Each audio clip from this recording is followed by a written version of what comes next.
My name is Cossy. Good morning, good afternoon, good evening, wherever you are in all parts of the world. Welcome back to the channel. Welcome back to another match reaction. Arsenal 3, Tottenham Hotspur 1. That was my prediction. It was quite precise. I said I don't see Spurs coming at the Emirates Stadium and win today. I said that. And then I said I don't think they have the quality to come against us man-to-man, toe-to-toe. We saw it. And then I finally said it's going to be 3 Arsenal, 1 Tottenham Hotspur. And they were so lucky to have scored that goal because I feel like it was so easy. We gave away the goal. For me, in another match, in another situation, Arsenal don't give away that penalty. And it's going to be 3-0. It's going to be 4-0. Actually, since they scored, we just backpedaled a little. Right? When they scored, we backpedaled a little. It could have been 5-0. It could have been 6-0. Spurs are lucky to walk away out of the Emirates Stadium with their respect intact. Because for me, losing 3-0 to this Arsenal side right now, your respect is still intact. Because in the comment section, talk to me, guys. How are you feeling? We were feeling anxious. We were a little bit afraid going into this game. Our predictions were right. Most of you gave me the 4-1, 4-0, 2-1, 2-0, 3-1. And I'm going to say, guys, I'm the predictor here. I'm the best predictor right now on this channel. If you look, I don't remember so many people telling me 3-1. If you said 3-1, let me know in the comment section below. But of course, I said 3-1 and it just happened. We're going to be diving into everything, Mikel Arteta, the game plan, the players, everybody's performance. I thought everyone played really, really well today, and that is what we want to see. And of course, it's the first game of a very, very busy schedule. It's the first game of a very hectic schedule. You cannot take anything away from this Arsenal side. Emotionally, physically, I think we are up to the task. Let's get this video to 300 likes. Subscribe to the podcast as well. Now, the first thing I want us to talk about is Mikel Arteta. And look, going against the likes of Antonio Conte, Mikel Arteta is in his third season as manager. Still a novice in the game, has not managed anywhere else apart from being, Pep Guardiola's second assistant. And then, from that, comes on, takes on this Arsenal job. The likes of Antonio Conte, he's been at Chelsea, he's been at Spurs, he's been at Inter Milan, he's been everywhere. He's been at Juve as well. He has been everywhere in the world of football. He's done it. He's achieved everything. To come up against these managers, it takes a lot. It takes a lot of research. It takes a lot of homework, and you've got to be a genius as well to beat them. Not only once, by the way. He's come up. He's now come against the biggest managers in the game, and he's picking up good results. I mean, I think the only manager that we are failing to pick up results against is Pep Guardiola. And you can see the style we are playing is very close to that of City, and they're still better than that. So the game plan for me was absolutely perfect, and Mikel Arteta deserves huge credit in this game. He deserves a lot of credit in this game because when we played against Man United, we played almost a very, very similar style. And, the game plan for Tottenham was very similar to what Manchester United did. Sit back, frustrate Arsenal, catch them on the break, and then, score 2, score 3 from their mistakes. So if you are, if you're an afraid manager, if you are timid, you don't go with the same approach. But you look at how he told the boys to line up. You look at how he has chosen his lineup. You look at how he has displayed the tactics today. He told them, go out there and try to win the game. Go out there and dominate. Make every pass count. Win every first ball. Win every second ball. Make sure you're always on top of your game. And that's what we did. Apart from the last minutes of the second half, where I thought Arsenal should really have done better. I don't think Spurs were favourites in any way, shape, or form. I looked at the ball possession right from minute 1. It was never in their side. The shots on goal, Arsenal 22, Spurs 7. Shots on target, Arsenal 9, Spurs 3. They had nothing in their favour. So for me, Mikel Arteta, again, this is another masterclass. I talked about this during the Brentford during the Brentford match reaction, that in such instances the manager takes a lot of credit. The manager takes a lot of the prize, because you don't beat Spurs just like that. You don't just wake up and beat Spurs. You need a clear game plan. You need to be strong. You need to be resilient. You need a very, very good team talk before halftime and even after the game. And that's what Mikel Arteta has done. So for me, he has totally outclassed Antonio Conte. And whether Antonio Conte is mad with the refereeing of, in this game, there were a few inconsistencies. I will agree to that as an Arsenal fan. I think like Odegaard should get a yellow card in the first place, in the first half. A few inconsistencies here and there, but I think Antonio Conte one thing he will agree with: Mikel Arteta outsmarted him. Mikel Arteta outclassed him. Just imagine coming at the Emirates Stadium and your team literally barely actually survives. Because for me, they barely survived. And I'm saying barely survived after them losing 3-0.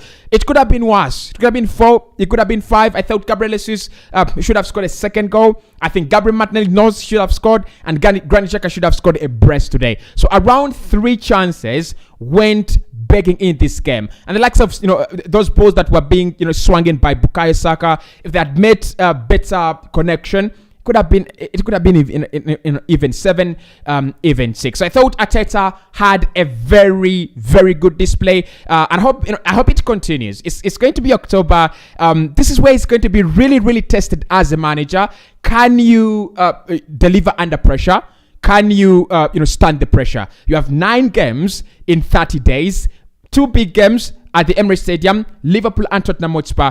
Can you stand the pressure? Can you beat the test that you are that is going to be in front of you? For now, I'm going to say he has beaten the test. He's actually done very, very well. Now, our game plan, like I said during the How to Beat Spurs show, I hope many of you watched it.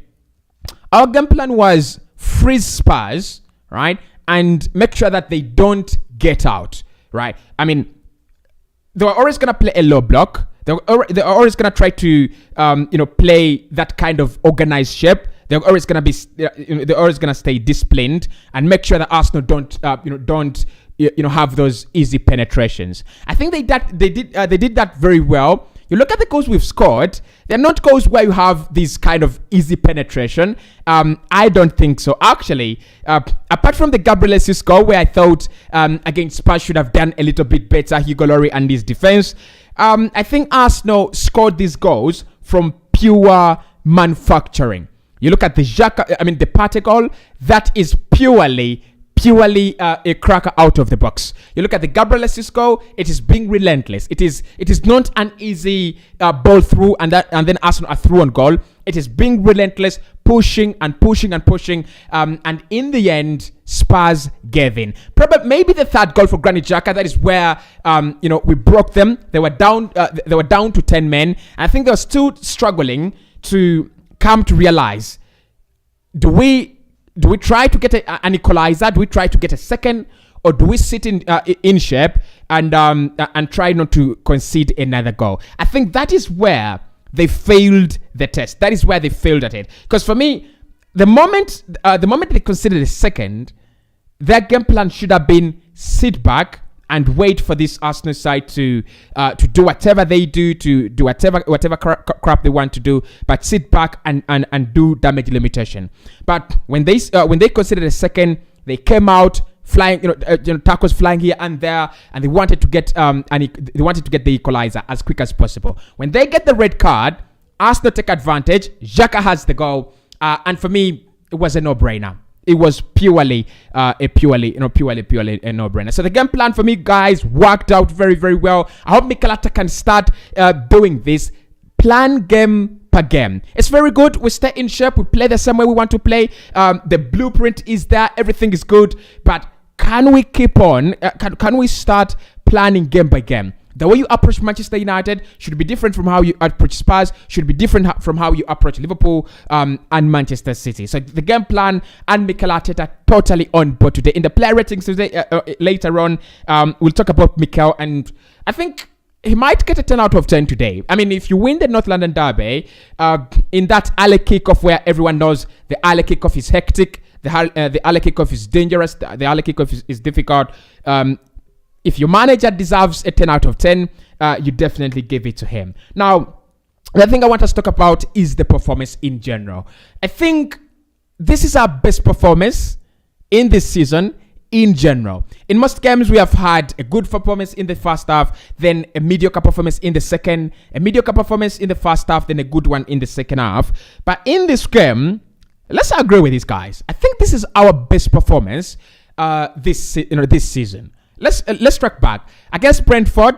Yeah, overall we were excellent. But you look at the quality of the opposition, Tottenham versus Brentford, and you can see the quality. Tottenham have more quality. Crystal Palace, I think we didn't have a totally dominant performance in there. Leicester City, it was not totally dominant, by the way, because Leicester looked a threat on a couple of occasions as well. I think this is our best performance. Probably you could say Bournemouth, but why I will take Bournemouth and Brentford out of the picture is because the quality of the opposition in those fixtures demands that Arsenal are all over the place, demands that Arsenal are dominant and they're doing everything very, very well. So, apart from that, it means we have played against Tottenham and this is our best performance this season. You can agree, you can disagree. This is our best performance this season. Very good. First half, almost 60% ball possession. Even when Spurs had scored the goal, and they were on top of the world, it didn't mean so much. It really didn't mean so much. Of course, we created a few mistakes that actually hurt our game, especially that penalty. For me, it's avoidable. And we need to stop conceding those avoidable goals. But in the first half, before they scored the goal, they didn't even have anything in mind that they will get a chance on goal. Actually, I love the words of the commentators in that game because it says Spurs get a goal out of nowhere, right? And when you say Spurs a team like Spurs get a goal out of nowhere, a team that we know has the quality, a team we know that is that good. They have a very good manager. They have a very, very good front three. To pick up a goal from nowhere against North London rivals, it speaks huge volumes about our performance today. So look, talk to me in the comment section. Is this Arsenal's best performance of the season? I would really, really love to hear from you. I would really love to get to know, is this our best performance of the season so far? Because for me, I feel it is. I really feel it is, especially in the second half. I wonder what the team talk was for Tottenham Hotspur, because you can clearly see what our team talk was at halftime. Mikel telling the boys, we have conceded a goal that we should not concede. We have given away an opportunity that we should not give away. Go back in there and try to win the game. Go back and be confident. Don't let us remove the naivety from our game, and let's go strong again. I think I can see what Mikel told them, but I don't know what the team talk was. I couldn't really see what the team talk was from Antonio Conte in the second half. After coming out on top in the first half, in the dying minutes of in the last minutes of the second half, I thought they were gonna play better. I thought they were gonna create more chances. I thought they were gonna be a better side. They actually didn't. When they came in the second half, they were timid. They decided to sit back. They decided to defend, stay in shape, give Arsenal all the ball, let Arsenal run the show. And when you let us do that this season, under Mikel Arteta, you literally can't let us do that. I think that's what the biggest problem Spurs did. I think I underrated Mikel Arteta and Arteta ball when I was talking about how to beat Tottenham Hotspur, but that is the mistake they've done. I talked about the likes of Emerson Royal, I talked about the likes of Ivan Perisic, and it was very evident. You remember, I said Saka against Ivan Perisic for 90 minutes, it's unfair. You can't let that happen. Saka is going to absolutely blow our Ivan Perisic. And it happened. I said Gabriel Martinelli against Emerson Royal. You can't let that. It's a no challenge for me. It's a no challenge. And eventually, Emerson Royal gets a red card. And Gabriel Martinelli stays on top. And you see, when Emerson Royal gets off the pitch, That space is utilized by Granit Xhaka to get a goal back or to get a third goal for Arsenal and kill the game. So I thought good performance, good tactics by the manager, and we were absolutely on top. But there are a few performances I want us to dive into. Let's start off with William Saliba. How good is this guy? I think, we do rate Saliba. I personally rate Saliba a lot, and I've always talked about him as one of the best defenders now in Europe and also in the world. Not only young defenders, because 2-3 seasons ago we were saying he's one of the best young defenders. Is one of the he's a Rolls Royce as a young centre back, but he has developed very, very quickly, and he's become now one of the best centre backs, regardless of his age. Look, I look at the likes of Jules Koundé. I look at the likes of Paul Torres. These guys are really hyped for nothing. Honestly, they're really hyped for nothing. They don't play a top striker week in, week out. And Paul Torres, for me, I watch Spain a lot. I just feel like there is that kind of useless hype around him. I look at Jules Koundé. He's all right. As a centre back, he's a defender. As a defender, he's all right. I have a lot of respect for him, and now that he plays for Barca. But with William Saliba, he's proven that he's one of the best centre backs, playing for Saint Etienne, playing for Nice, playing for Marseille, and Arsenal. All these teams are not that dominant on the ball, and we're not, these are not teams that are like PSG, Barcelona, and Real Madrid, that you expect their defenses to be doing well. Arsenal will have attacks against us. We're always going to play against those big strikers, Haaland, Ivan Toney, the likes of Kulusevski, Son, and Ken. And in every situation, he's actually done all right. He has actually kept Son and Ken very, very quiet. I think Ben White needs a lot of credit as well defensively, because Heung-min Son, I've not seen. Look, this season, yes, he's not up there with the best, but I've not seen Heung-min Son so quiet in the game. Many people will always talk about how he's not been doing very well this season, but he's been averaging at least 2-3 shots on goal per 90. I doubt Heung-min Son had a shot on goal today. Did he have one? I mean, I'm struggling to remember any quality moments from Heung-min Son. So that partnership between Ben White and William Saliba at the right hand side of the defense is definitely working out. It's giving us a lot of profits. It's giving us it's giving us a lot of defensive ability and assurance. Just to make sure that we are not porous. Just to make sure that whenever we are in danger can be cleared as soon as possible. So I thought William Saliba had a very, very good game yet again. Give him a new contract, honestly. I want to wake up to the news that he has signed a new contract. Rumors are that he's very close to signing a new deal, but that is not enough. Arsenal, that is absolutely not enough.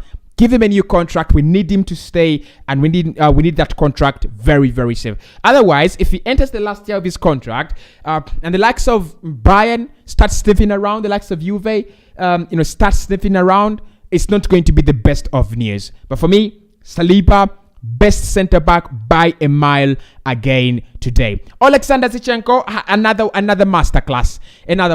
You know what? I think many people will not understand Alexander Zinchenko and how he plays and what he adds to the team, because at times he doesn't even provide those mini assists like these usual fullbacks. At times he doesn't shoot so much. But what Alexander Zinchenko gives us is an extra body in midfield, and he just allows, when he tucks into the midfield, he just allows Granit Xhaka get advanced. Hence the good performances, hence the assists, hence the goals from Granit Xhaka. It is not coming out of the blue. It is coming from Alexander Zinchenko playing in that particular position. Whenever he's there, he's playing in the midfield pivot, and that allows Granit Xhaka to go as further high up the pitch as being almost a support striker, as being another number 10 in those situations. And today what Alexander Zinchenko did was, because Spurs played with two midfielders, Rodrigo Bentancur and Pierre Holmark.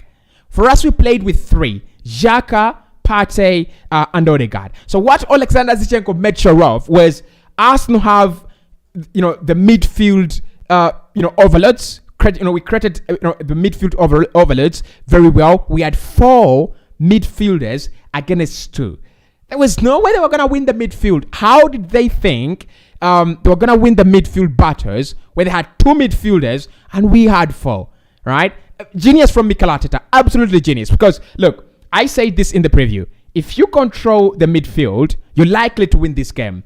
Zinchenko comes as part of the midfield. Then it allows us to play back 3 of Gabriel Magalhaes, William Saliba, and Ben White. And eventually, you have Xhaka going high up the pitch to join up the likes of Martinelli, Saka, and Gabriel Jesus. So Xhaka was all about going on the front line and coming back to the midfield. Whenever we wanted numbers in the midfield, Xhaka was there, and whenever we wanted more numbers on the front line, Xhaka was there. And you can see in both goals we scored in the second half, Arsenal had around 6 players in the penalty area, but that extra man is Granit Xhaka. Actually, I think Arteta has decided to use Xhaka as a spare part, as a spare man. Literally, he's not part of the midfield because the midfield is Zinchenko, Partey, and Odegaard. He's not part of the front 3 because the front 3 is Martinelli, Saka, and Jesus. So Xhaka is just a spare man. When the midfield needs an extra number, he's there. When the front line needs an extra number, he's there. And when the defense needs an extra number, Zinchenko tucks into the center back. Tucks into the left back position. Xhaka tucks into the center back position, and Partey tucks into the center back position, and Xhaka comes back in midfield. Literally, Xhaka is playing a free role. It's not even a free role. This kind of free roles that we are used to, the likes of Messi or Eden Hazard. But he plays nowhere. He literally plays nowhere. He's everywhere on that pitch. And I think, again, genius from Mikel to play Alexander Zinchenko. He's got the quality Zinchenko. He's got the experience. And I don't know, but you can see there is something different about him than the other players. The vision, the heart. It feels like he's been at Arsenal for some time now. And he's only been here for 7-8 games. He's not been here any longer. 7-8 games. That is how long he's been here. But for me, again, I was really impressed with Alexander Zinchenko. In midfield, Thomas Partey. It has just shown us the reason why Arsenal fans always cry out, like cry babies. We need Partey to play. Partey is. I think I did around how many videos? Were they around 7, 8? Saying Partey is fit, Partey injured, Partey is fit, Partey injured. The latest about Thomas Partey. We talk about Thomas Partey always because he's the most. I don't know. I think he starts everything at Arsenal. When we are attacking, the starting point is Partey. When we are defending, the starting point is Partey. Because when we do not have the ball and it looks unlikely, it looks ugly, Partey drops as deep as a centre back. When we are in possession, he will come as high as around 30 yards to the penalty area of the opponent. And hence, the goal is scored today. So let's talk about the goal. Because, we've already talked about Arsenal having possession. And then what do you do with the possession after that? There's a very big difference between having possession, huge amounts of it, and then what you do with the possession. And I think today was another clear example of what you do when you're in possession. Spurs, I'll give them credit in the first half. They made sure that Arsenal didn't penetrate. And also the other reason that's why we did penetrate the defense is I think Odegaard was not up to his game today, guys. We'll talk about him. But I don't think he was up to his game today. But Partey, that goal is a defense unlocker, right? The moment Spurs considered that goal, it came into their heads that whether we are sitting back in a very, very deep shape, Arsenal will score a goal. Whether we are piling each other on each other's heads, Arsenal will score. So it opened up Spurs a little bit. They started playing football. It gave, first and foremost, it gave them a reason to come out of that defensive block, find a goal or two, probably to win the game. I think their initial plan was sit back, let Arsenal play for 80 minutes, and in the last 10 minutes, let us get them on the break and win this game 1-0 or 2-0. But Partey made sure that was not going to happen. That goal is okay. We had a replica of this goal, Fulham in the Fulham Nottingham Forest game. Joao Palhinha, again, another informed defensive midfielder, best tackler now in the Premier League with most tackles. Joao Palhinha for Fulham scored a very, very identical goal. The technique you use to hit that ball is very difficult. It is very difficult because the ball is literally running across, so it is easy to skate. It is easy to hit it and you don't hit the target. So you have to use a lot of power, but then you have to put your head down. You must make sure that you don't dig deep into the ball. You must, the shot must be through the ball, not under, not over, but just through the ball. That's what Thomas Partey did. That's a very, very good goal. Is that his second for Arsenal in his career, second or third? I think he will remember that. He will really, really remember that. And the other thing, of course, he gave us today was trying to be a threat goal-wise. I think he had 3 shots from the outside the penalty area. 3. One blocked by Rodrigo Bentancur, the other hitting the back of the net. The other was, did it go over the bar? Did it? I think it went over the bar. So 3. And I thought overall, if anyone gave him man of the match, they were right. He played very well. He really, really played very well, especially defensively, because Spurs were always going to look to switch that ball from defense to the front 3. That their midfield has, I don't know why they have a midfield, by the way. Their midfield does nothing for me. It just does nothing.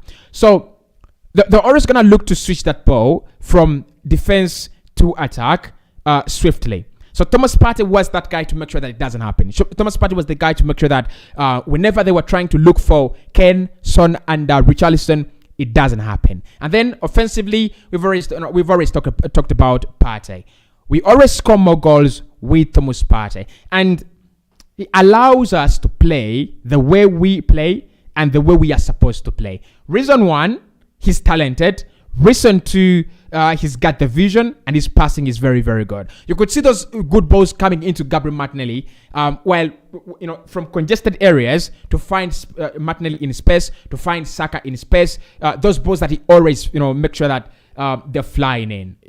I think they're also, very, very important. So I thought Partey played very well today. Now, the other player, man of the match, is Granit Xhaka.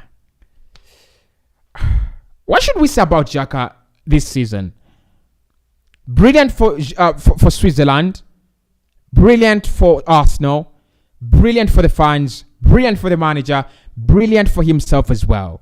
Now, Xhaka, let's start off with the goal because, the goal epitomizes everything Xhaka was all about. Martinelli is driving through traffic, he's dispossessed, and then as soon as he's dispossessed, and it highlights what I've been talking about. Xhaka has been that guy that is giving us an extra body, right? So that we are not outnumbered, but we are outnumbering them. When Martinelli is dispossessed, I think Romero dispossesses Martinelli. Dyer is with Gabriel Jesus, and then Saka is high up the pitch, is on the other side.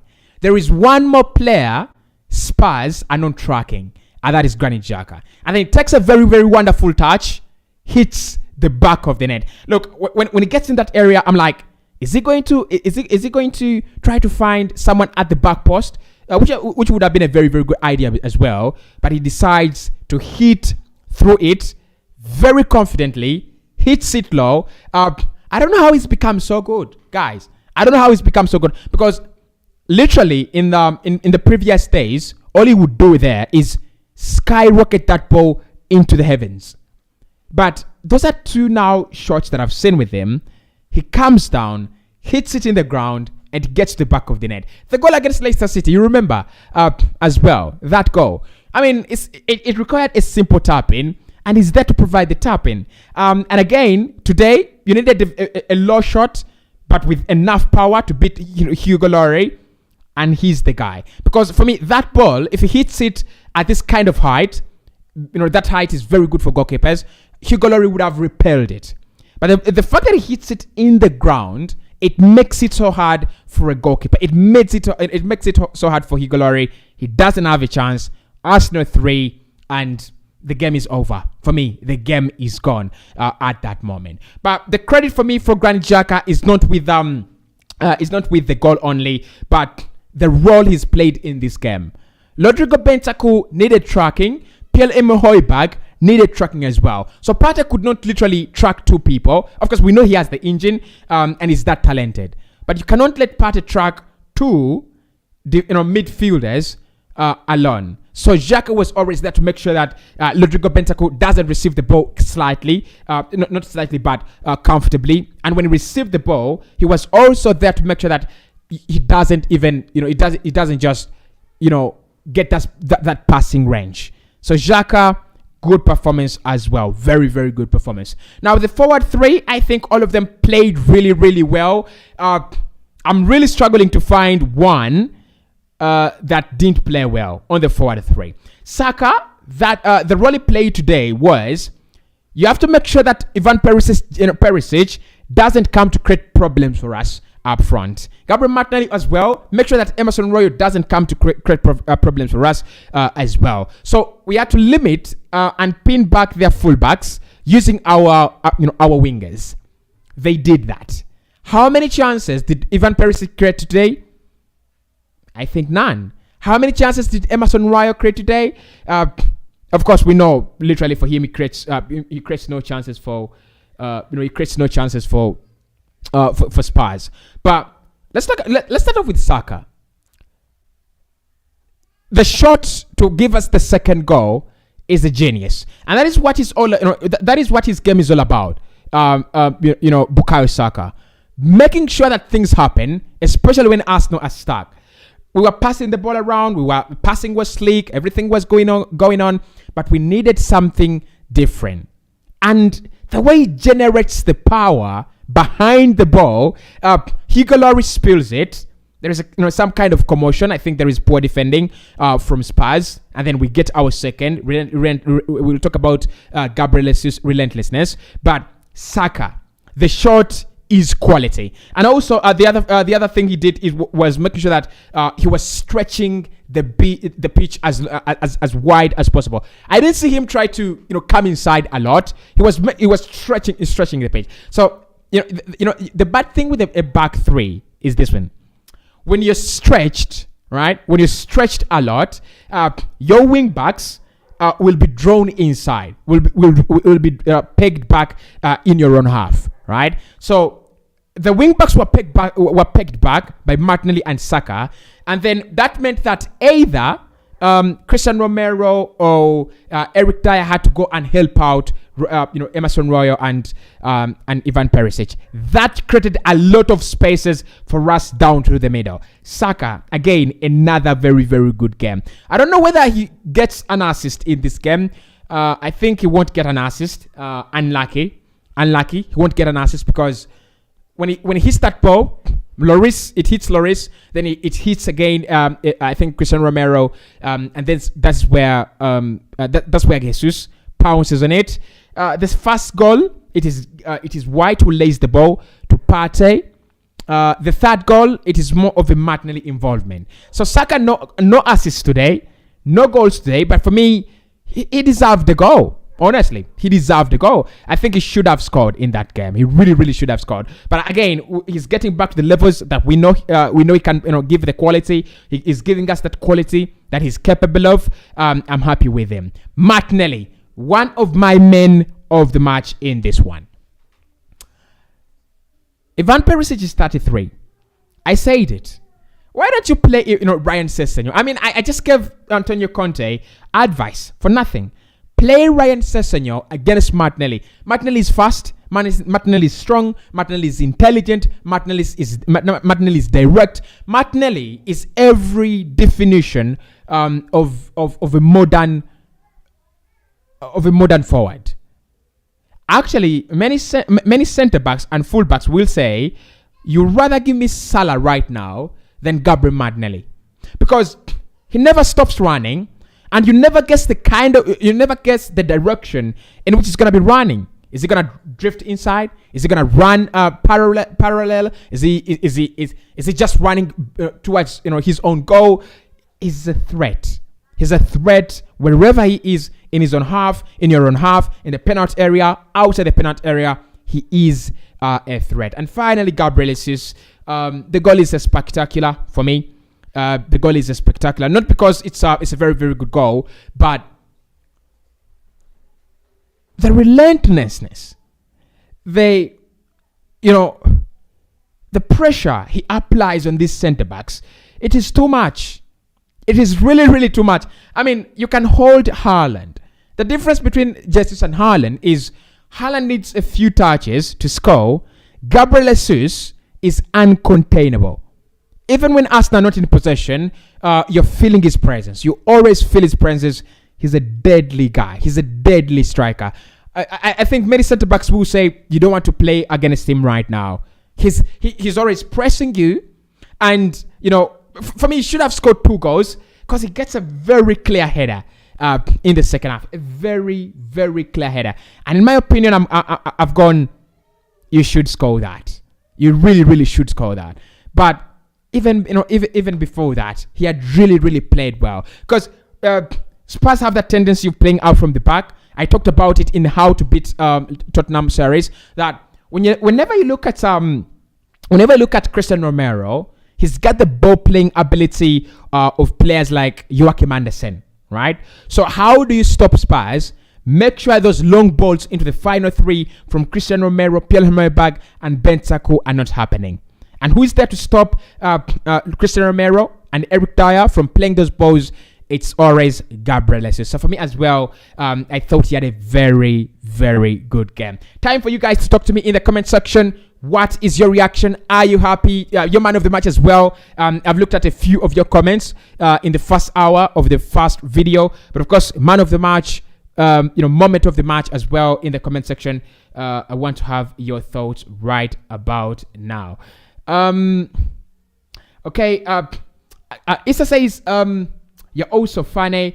Thomas says, your prediction was wow. Yeah, I said a 3-1. I thought we were gonna score 2. By the way, I thought we were gonna score 2 in the first half, and then probably a third in the second. But it was the other way around. Mariam says wow, and it says I think Arsenal was too good for Spurs today. The match looked too easy in my eyes. I mean, many people think, and many people will say that Arsenal is playing easy opponents, or opponents are making it easy for Arsenal. Actually, let me wait and see how many teams are actually going to freeze Tottenham Hotspur. Right? We were too good for us. We were too good for them. I will agree with that. Issa says, Cossy, may tell me both Saliba and Saka's contract issues. With Bukayo Saka, I think both sides are on the same page.